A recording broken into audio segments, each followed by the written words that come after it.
कविता मिश्रा एक साधारण सलवार कुर्ते में अपनी स्कूटी पर सवार थी। वह तेजी से अपनी छोटी बहन की शादी में जा रही थी। न कोई सरकारी गाड़ी, न सिक्योरिटी, बस एक आम लड़की की तरह स्कूटी चला रही थी। जैसे ही वह हाईवे पर पहुंची, सामने पुलिस की बैरिकेडिंग दिखी। 3-4 सिपाही सड़क पर खड़े थे और बीच में दरोगा रमाशंकर यादव वर्दी में अकड़ के साथ तैनात था। रमाशंकर ने कविता को हाथ के इशारे से रुकने को कहा। कविता ने स्कूटी साइड में रोक दी। दरोगा की आवाज में रौब था। कहाँ जा रही हो? मेरी बहन की शादी है, उसी में जा रही हूँ, कविता ने शांत लहजे में जवाब दिया। रमाशंकर ने कविता को सिर से पांव तक घूरा और मुस्कुराते हुए बोला, अच्छा शादी में जा रही हो, लेकिन हेलमेट नहीं पहना और स्कूटी भी तेज चला रही थी। चलो चालान भरना पड़ेगा। उसने चालान बुक निकाल ली। कविता को समझ आ गया कि यह बहाना था। उसने शांत स्वर में कहा, सर मैंने कोई नियम नहीं तोड़ा। अरे मैडम, हमें कानून मत सिखाओ। दरोगा ने साइड में खड़े सिपाही को देखा और फुसफुसाया, ऐसे नहीं मानेगी, इसे सबक सिखाना पड़ेगा। अचानक रमाशंकर ने कविता के गाल पर जोरदार थप्पड़ जड़ दिया। बहुत सवाल पूछती है, पुलिस जब कुछ कहे तो चुपचाप मान लेना चाहिए। कविता का सिर झटके से हिला, लेकिन उसने खुद को संभाल लिया। उसकी आंखों में आंसुओं की चमक थी, मगर वह चुप रही। दरोगा ठहाका मारकर हंसा और अपने साथियों से बोला, अभी भी अकड़ बाकी है, लगता है अच्छे से सिखाना पड़ेगा। एक सिपाही आगे बढ़ा और बोला, मालिक थाने ले चलो, वहाँ आराम से मामला देख लेंगे। रमाशंकर ने सिर हिलाया, हाँ इसे थाने ले चलो, तब समझ आएगा कि पुलिस से कैसे बात करते हैं। एक सिपाही ने कविता का हाथ पकड़कर खींचा, चल जीप में बैठ। कविता ने हाथ झटका और गुस्से में बोली, हिम्मत मत करना। रमाशंकर का पारा चढ़ गया। उसने अपने आदमी को कहा, इसका घमंड तोड़ो। एक सिपाही ने कविता के बाल खींचे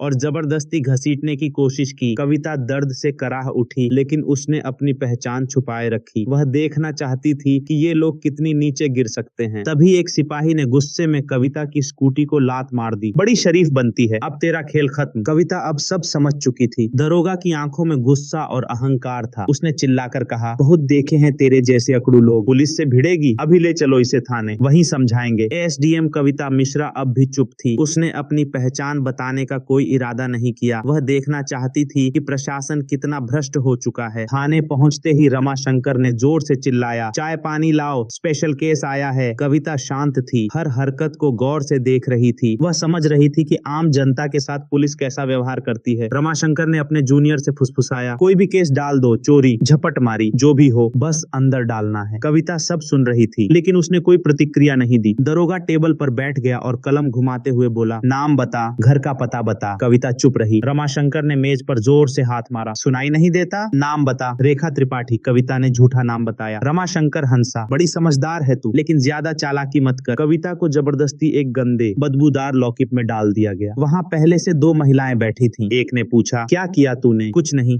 कविता ने हल्की मुस्कान के साथ जवाब दिया। वह अब देख रही थी कि प्रशासन कितना नीचे गिर चुका है। अगर एक एसडीएम को बिना सबूत लॉकअप में डाला जा सकता है, तो आम जनता का क्या हाल होगा। रमाशंकर ने एक फर्जी रिपोर्ट तैयार करवाई, इस पर चोरी और ब्लैकमेलिंग का केस डाल दो, उसने फाइल ठोकते हुए कहा। एक सिपाही ने जिज्ञासा दिखाई, लेकिन सर बिना सबूत के। रमाशंकर हंसा, सबूत? इस थाने में सबूत बनाए जाते हैं। तभी एक सिपाही ने कविता के कंधे पर धक्का मारा। वह दीवार से टकराई, लेकिन उसके चेहरे पर डर नहीं था। रमाशंकर ने थप्पड़ मारने के लिए हाथ उठाया। तभी दरवाजे पर एक आवाज गूंजी, रुक जाओ। यह नीरज तिवारी थे, थाने के ईमानदार अफसर। उन्होंने लॉकअप की हालत देखी और माथा सिकोड़ लिया। यह सब क्या हो रहा है? उन्होंने सख्ती से पूछा। रमाशंकर मुस्कुराया, कुछ नहीं सर, एक सड़क छाप लड़की होशियारी दिखा रही थी, सबक सिखा रहे हैं। नीरज ने कविता को गौर से देखा। उनके हाव भाव साधारण नहीं लग रहे थे। इसका क्या जुर्म है? रमाशंकर हड़बड़ाया, सर इसने चेकिंग में बदतमीजी की। नीरज को कुछ गड़बड़ लगी। उन्होंने कविता से पूछा, तुम्हारा नाम क्या है? कविता चुप रही। रमाशंकर हंसा, सर यह तो नाम तक नहीं बता रही। नीरज सतर्क हो गए। ठीक है, इसे दूसरी कोठरी में डालो, उन्होंने आदेश दिया। रमाशंकर हैरान रह गया, लेकिन नीरज ने सख्ती से कहा, मैं देखूंगा कि यह कौन है। कविता को एक और अंधेरी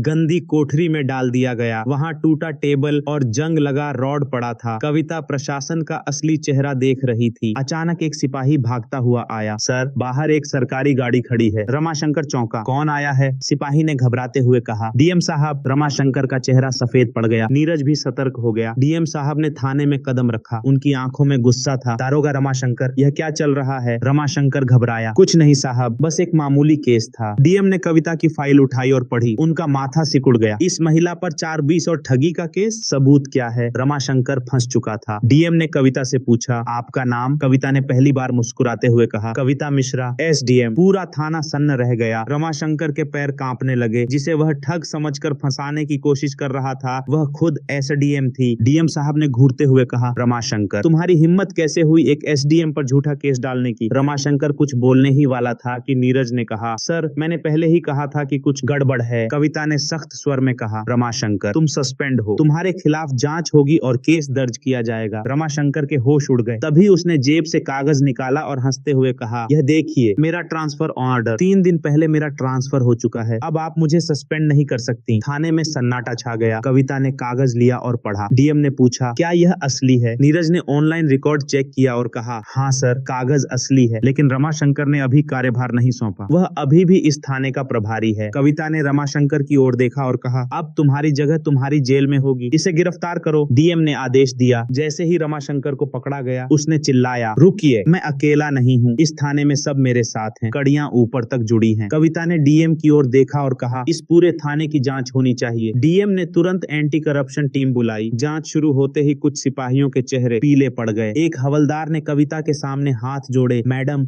माफ कर दीजिए, मैं सिर्फ आदेश मान रहा था। तभी एक सिपाही ने फाइल निकाली और कहा, मैडम हमारे बड़े साहब भी शामिल हैं। कौन बड़े साहब? डीएम ने गुस्से में पूछा। एसएसपी साहब, सिपाही ने डरते हुए कहा। डीएम ने आदेश दिया, इस थाने का पूरा स्टाफ तत्काल निलंबित किया जाए। थाने में हड़कंप मच गया। कुछ सिपाही फोन निकालकर कॉल करने लगे, कुछ चुपचाप सिर झुकाए खड़े थे। तभी एक काले शीशे वाली गाड़ी थाने के सामने रुकी। एसएसपी साहब खुद आए। उन्होंने गुस्से में कहा, यह क्या नाटक चल रहा है? कविता ने उनकी आंखों में देखा और कहा, आपको लगता है कि आप बच जाएंगे? नीरज ने एक फाइल कविता को दी जिसमें एसएसपी के भ्रष्टाचार के सबूत थे। कविता ने कहा, यह देखिए आपके काले कारनामे। एसएसपी का चेहरा पसीने से तर हो गया। डीएम ने आदेश दिया, इन्हें गिरफ्तार करो। एसएसपी की गिरफ्तारी ने पूरे जिले में हलचल मचा दी। मुख्यमंत्री ने आदेश दिया कि सभी भ्रष्ट अधिकारी गिरफ्तार किए जाएं। इसके बाद 35 पुलिस अधिकारी, 8 आईएएस अफसर और कई नेता गिरफ्तार हुए। कविता की ईमानदारी ने सिस्टम को हिला दिया। जिले में नया प्रशासन लाया गया और भ्रष्टाचार पर कड़ी नजर रखी जाने लगी। कविता ने दिखा दिया कि ईमानदारी से पूरा सिस्टम बदला जा सकता है। जय हिंद।